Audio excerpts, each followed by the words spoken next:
भोपाल में सामने आए ड्रग्स और यौन शोषण के गंभीर मामले के बाद आरोपी यासीन अहमद के चाचा और भाजपा अल्पसंख्यक मोर्चा के जिला अध्यक्ष शहरयार उर्फ शेरू अहमद ने अपने पद से इस्तीफा दे दिया है। भोपाल पुलिस ने हाल ही में मछली व्यापार से जुड़े परिवार के 2 सदस्यों यासीन मछली और शाहवर अहमद के खिलाफ मादक पदार्थों की तस्करी, हथियार रखने और अश्लील वीडियो के मामलों में गंभीर धाराओं के तहत एफआईआर दर्ज की थी।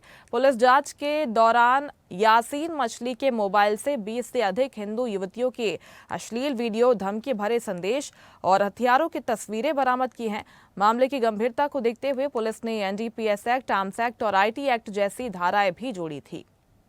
और इस खबर पर ज्यादा बातचीत के लिए सीधे रुख करते हैं। हमारे साथ भोपाल से news head digital Anirudh Sonone live जुड़ गए हैं। अनिरुद्ध, लगातार इस मामले में बड़े खुलासे हुए हैं और किस तरह से हिंदू युवतियों को फंसाया जा रहा था, पूरे शहर में किस तरह से ड्रग्स का नेटवर्क चलाया जा रहा था, इसका खुलासा हुआ है। कई गिरफ्तारियां भी हुई है और ये पहला इस्तीफा इस मामले में।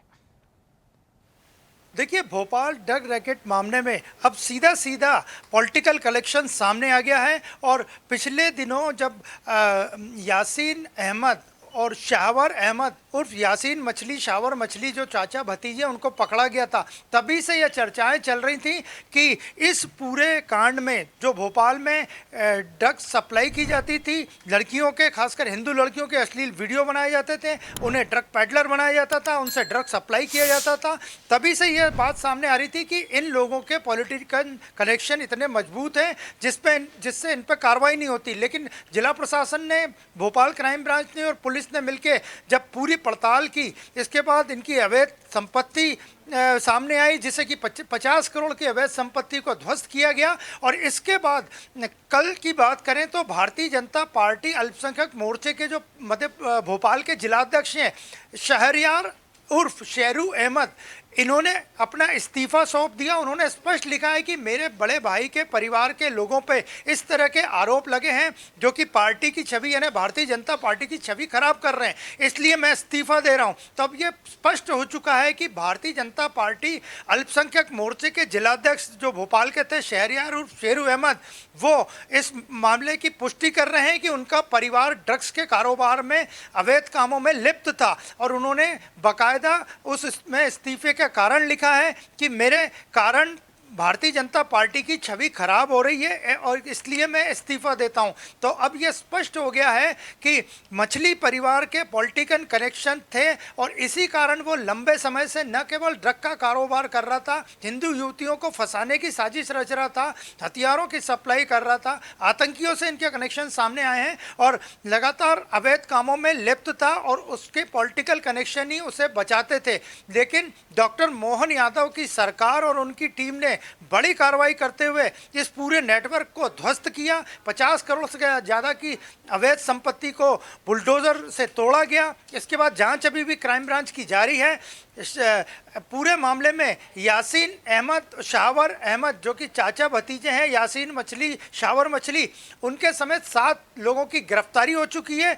और आगे भी पुलिस को और क्राइम ब्रांच को उम्मीद है कि इस मामले के बड़े खुलासे होंगे। लेकिन इस बीच यासीन मछली के चाचा जो कि भारतीय जनता पार्टी भोपाल के जिलाध्यक्ष थे शहरयार शेरू अहमद ने अपना इस्तीफा पार्टी को सौंप दिया है और उन्होंने स्पष्ट कर दिया है कि उनके परिवार के कारण भारतीय जनता पार्टी की छवि खराब हुई है।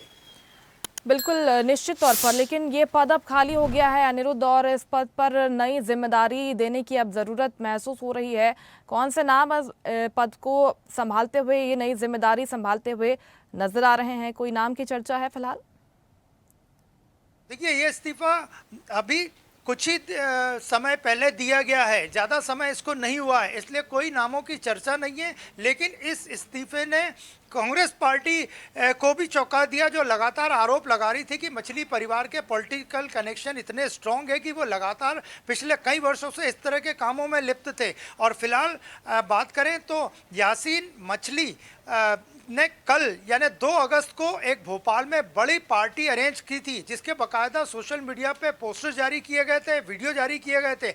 पुलिस ने उस पार्टी को, क्राइम ब्रांच ने उस पार्टी को भी रुकवा दिया है और अब पुलिस ये जांच कर रही है कि इस पार्टी में कौन कौन लोग आने वाले थे, क्योंकि इस पार्टी में उन्होंने ऑनलाइन बुकिंग की सुविधा भी उपलब्ध करवा रखी थी और जिसकी 1 महीने पहले से, जब वो गिरफ्तार हुए उसके पहले से युवा उसमें बुकिंग करवा रहे थे। तो क्राइम ब्रांच जांच कर रही है कि 2 अगस्त यानी कल होने वाली यासीन मछली की पार्टी में कौन कौन लोग शामिल होने वाले थे। उसको उम्मीद है कि इस मामले में और गिरफ्तारियां होंगी, मामले का खुलासा होगा। एक युवती पूरे मामले में सामने आ चुकी है और कई युवतियों ने क्राइम ब्रांच पहुंचकर अपील की है कि अगर उनका नाम गुप्त रखा जाएगा तो वो पूरी नेटवर्क की जानकारी और देने को तैयार है। तो आने वाले समय में मछली परिवार पे जो भोपाल क्राइम ब्रांच ने शिकंजा कसा है वो और टाइट होगा और इसमें और गिरफ्तारियां होने की पूरी संभावना है। बिल्कुल, निश्चित तौर पर ये संभावना है कि और भी कई बड़े नाम जो हैं इससे जुड़े हो सकते हैं, कई राज्यों से इनका कनेक्शन हो सकता है, तो उन सभी पर आगे गाज गिर सकती है। फिलहाल बहुत शुक्रिया आपका अनिरुद्ध, तमाम जानकारी पहुंचाने के लिए। लेटेस्ट खबरों के लिए लाइक, फॉलो और यूट्यूब पर सब्सक्राइब करें, बेल आइकन दबाएं, साथ ही विजिट करें swedeshlive.com पर।